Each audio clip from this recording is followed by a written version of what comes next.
कोणत्याही स्त्रीच्या मनात ही भावना येणं स्वाभाविक आहे.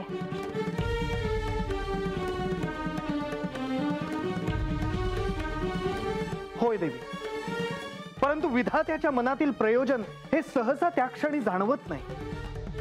त्यामागे उदात्त हेतू असतो. या सृष्टीचा कार्यकारण भाव त्याच्याशी जोडला गेलेला असतो.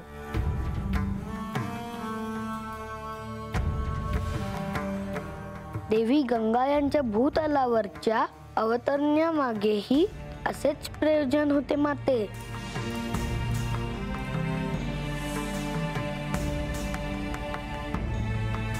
आणि देवी, श्री महादेवांवर श्री गंगा देवींचे प्रेम होते, यात त्यांची काय चूक?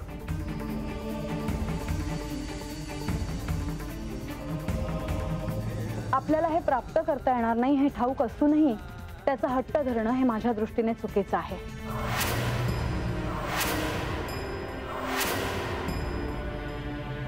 आणि म्हणून त्यांनी दुःखामध्ये राहायचं होय.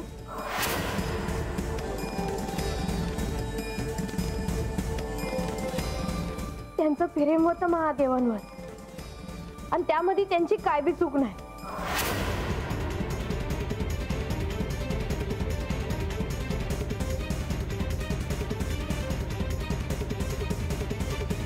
देवा, बाणाईच्या डोळ्यातून अश्रुधारा, याचा अर्थ तिच्या मनात खोलवर ही गोष्ट भिडली असणार. या आधीच्या एका जन्मात गंगेच्या रूपात तिने जन्म घेतला होता.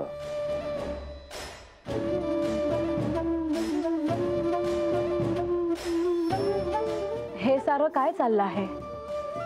काय अर्थ घ्यायचा याचा? म्हणजे देवा, बानूला ते कळलं असावं की काय?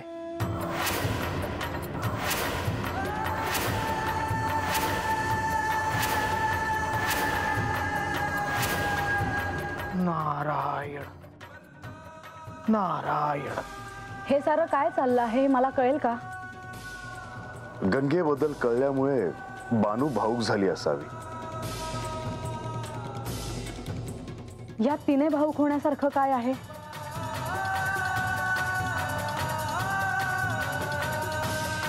बानू, महाराज, माझ्या पयाख्यान थांबलं आहे हे ठाव आहे मला. हो, परंतु तुझ्या डोळ्यात हे अश्रू का आले असावेत, असा इथे सर्व उपस्थितांना प्रश्न पडला आहे.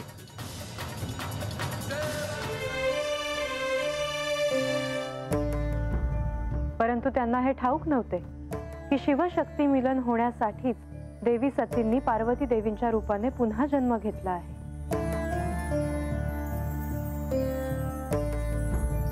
या सृष्टीला दैत्यांच्या अत्याचारापासून, अन्यायापासून वाचवण्यासाठी हे मिलन झाले होते.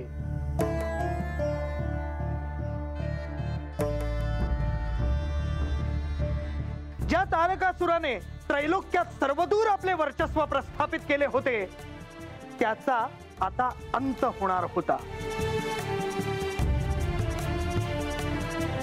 कारण श्री महादेव आणि श्री पार्वती देवी यांच्या पुत्राचा जन्म होणार होता.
नारायण नारायण.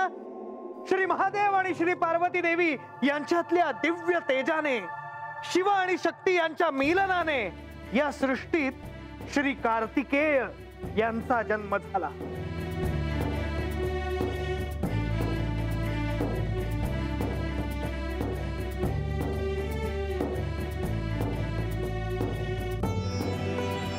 कार्तिकेय,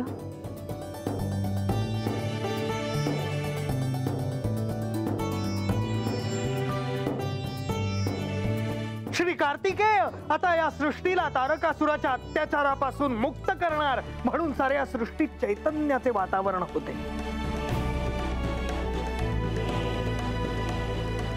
श्री कार्तिकेय देवांचे सेनापती.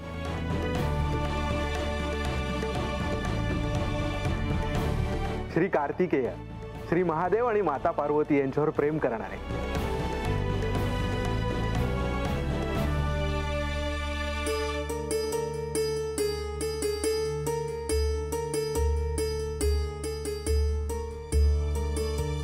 म्हाळसा, तू अशी भावूक का झाली आहेस हे मला कळतंय.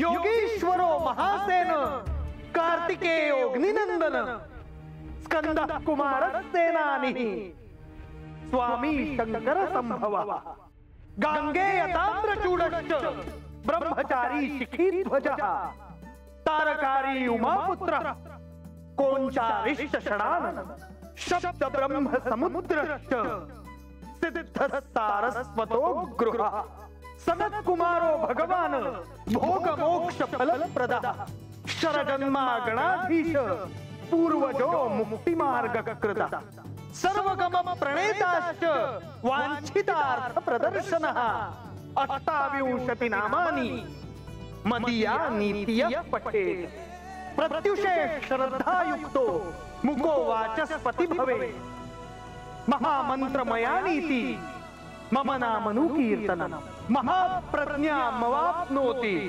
नात्र कार्य विचारणा. म्हाळसा, काय?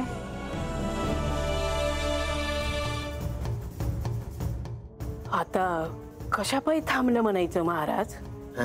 तोच सांगते बी. आता मला कस काय ठावं असणार आहे? गप्प राहा की, कळेल की. माझं काही काहीतरी होत आहे. अरे होय की. आता त्यासनी काय झालं म्हणायचं? कुणास ठाव. मुनिवर, माझ्यामुळे आख्यानात व्यत्यय आला का? तसं नाही देवी.